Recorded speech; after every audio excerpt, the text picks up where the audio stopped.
Kita semua suka kan ngikutin apa yang lagi viral. Tapi pernah kepikiran nggak, apa sih standar yang sebenarnya ada di balik semua itu? Hari ini kita bakal bongkar standar-standar yang nggak kelihatan, yang jadi penentu sebuah bisnis makanan itu bakal sukses besar atau malah jadi bencana kesehatan publik. Yuk kita mulai. Nah, nama ini lagi di mana-mana. Hampir 1 juta orang penasaran sama dia dan program pangannya yang super masif. Tapi, sementara semua orang fokus ke popularitasnya, kita mau lihat sesuatu yang jauh lebih penting. Yap, di balik semua kehebohan itu, ada pertanyaan yang sering banget kelupaan. Standar dapurnya gimana? Karena jujur aja, inilah yang ngebedain antara viral karena prestasi atau viral karena bikin tragedi. Oke, mari kita bedah perbedaannya. Di satu sisi ada tren viral yang ya datang dan pergi gitu aja. Tapi di sisi lain, ada krisis kesehatan beneran yang dampaknya bisa permanen. Coba deh bayangin, kalian harus nyiapin ribuan porsi makanan setiap hari. Dalam skala segede ini, gak ada ruang buat kesalahan sekecil apapun. Setiap piring yang keluar itu jadi bukti komitmen kalian sama kualitas dan keamanan. Dan ini dia taruhannya, bukan cuma soal rugi duit, tapi reputasi yang udah dibangun susah payah bertahun-tahun bisa hancur lebur dalam sekejap. Cuma karena satu kelalaian kecil soal kebersihan, dapur kalian bisa jadi berita utama karena alasan yang salah banget. Terus, gimana cara mencegah krisis kayak gini? Jawabannya ada di garis depan, di dapur itu sendiri. Kuncinya itu bukan nunggu masalah datang baru bereaksi, tapi mencegah dari awal, proaktif. Pertahanannya itu dibangun di atas 3 pilar utama. Pertama, mentalitas zero defect, alias tanpa cacat. Artinya, setiap porsi yang keluar dari dapur itu harus sempurna. Titik. Kedua, tutup semua celah kontaminasi dari yang sekecil rambut sampai kebersihan alat. Dan yang paling krusial, patuh 100% sama standar profesional yang ada. Sekarang, yuk kita geser ke gambaran yang lebih besar. Apa yang terjadi kalau standar-standar tadi diabaikan dalam skala nasional?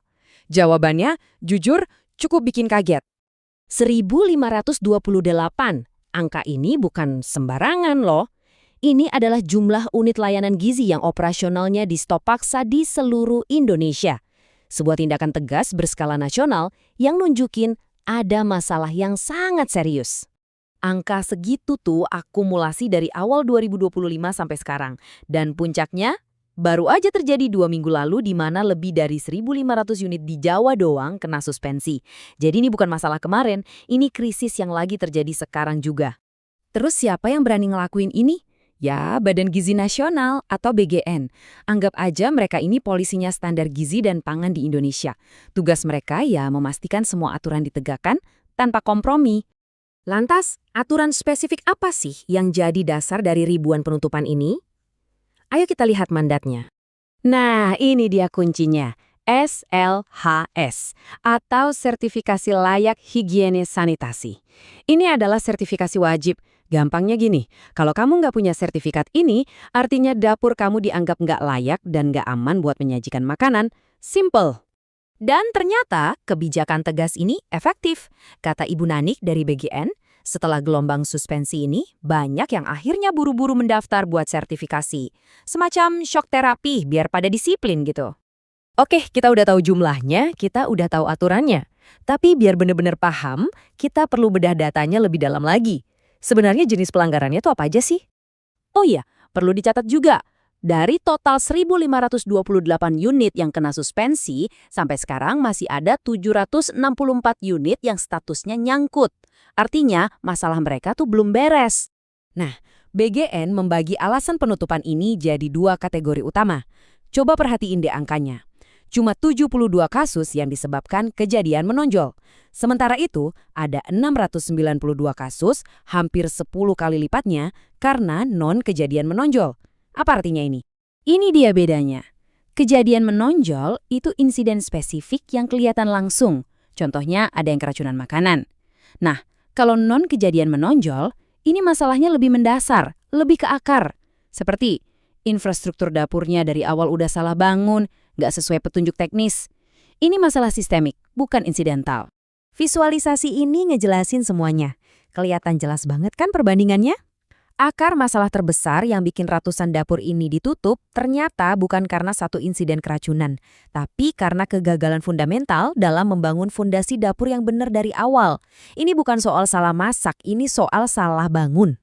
Nah, semua data ini akhirnya ngebawa kita kembali ke titik awal, ke sebuah pilihan yang harus dibuat oleh setiap pengelola dapur di garis depan. Inilah pelajaran utamanya. Kepatuhan dan keamanan pangan yang sejati itu bukan cuma soal nanganin insiden pas udah kejadian, tapi justru dimulai dari hal yang paling dasar, membangun dan mengoperasikan dapur sesuai standar profesional. Fondasi itu segalanya. Jadi, pertanyaannya balik lagi ke para pemain di lapangan. Di tengah tuntutan standar yang makin tinggi, pilihannya jadi sangat jelas. Mau berinvestasi pada standar profesional atau ya siap-siap aja tersingkir dari persaingan. Dan buat kita semua, ini ninggalin satu pertanyaan penting. Di balik setiap makanan yang kita santap, ada serangkaian standar tak terlihat yang seharusnya bekerja. Pertanyaannya adalah, seberapa percayakah Anda pada standar yang melindungi Anda?